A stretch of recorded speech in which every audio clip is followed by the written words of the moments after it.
Hello दोस्तों, कैसे हैं? आशा है आप लोग मजे में होंगे। स्वागत है आपके अपने चैनल आरती की कहानी में। आज मैं आपके लिए बेवकूफ मुखिया की कहानी लेकर आई हूँ। बेवकूफ मुखिया।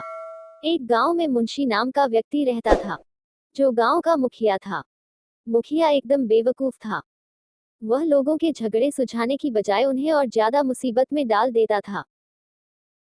गांव के ठीक पीछे एक स्थान था, जहां पर बैठकर मुखिया लोगों के झगड़े सुलझाया करता था। एक दिन रामू अपने आम के पेड़ को पानी दे रहा था। आम का पेड़ बहुत बड़ा था।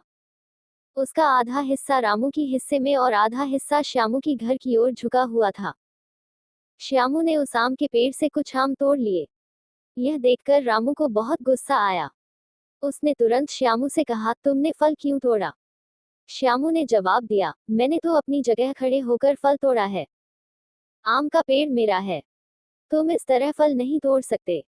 रामू ने झगड़ते हुए कहा, मैं तो इसी तरह रोज फल तोड़ दूंगा। श्यामू ने जवाब दिया। यह सुनकर रामू ने कहा, मैं मुखिया के पास जाऊंगा और तुम्हारी हरकतें भी बताऊंगा। श्यामू कहता है, हाँ चले जाओ, मैं कौन सा डरता हूँ, मैंने कोई चोरी थोड़ी ही ना की है।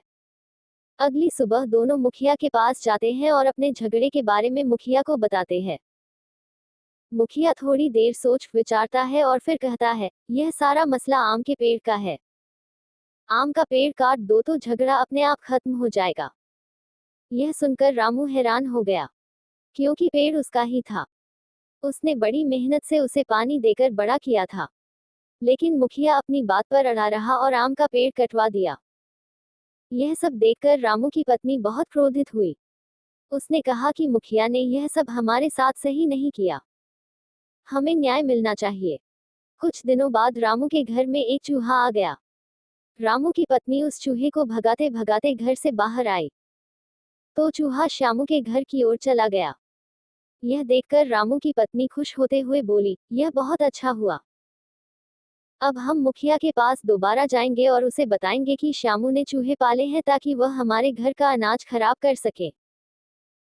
रामू की पत्नी सारी योजना रामू को फिर से सुनाती है और सुबह दोनों मुखिया के पास जाते हैं।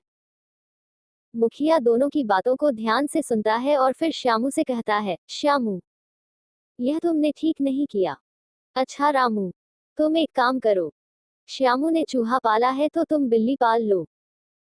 जैसे ही वह चूहा तुम्हारे घर आएगा, तुम्हारी बिल्ली उसे खा जाएगी और इस तरह तुम्हारा यह झगड़ा यही खत्म हो जाएगा।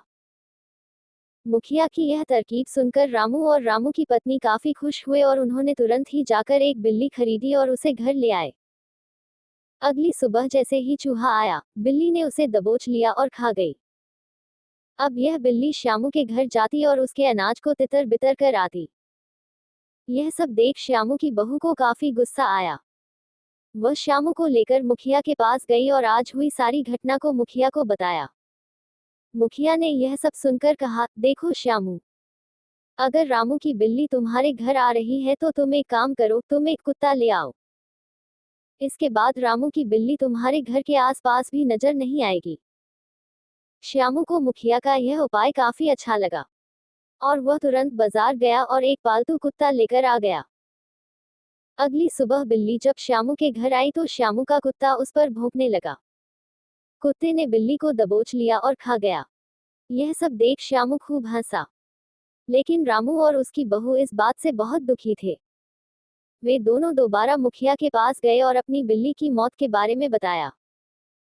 मूर्ख मुखिया ने रामू को उपाय बताते हुए कहा, रामू, अगर श्यामू का कुत्ता तुम्हें परेशान कर रहा है तो तुम एक काम कर सकते हो, तुम एक शेर पाल लो।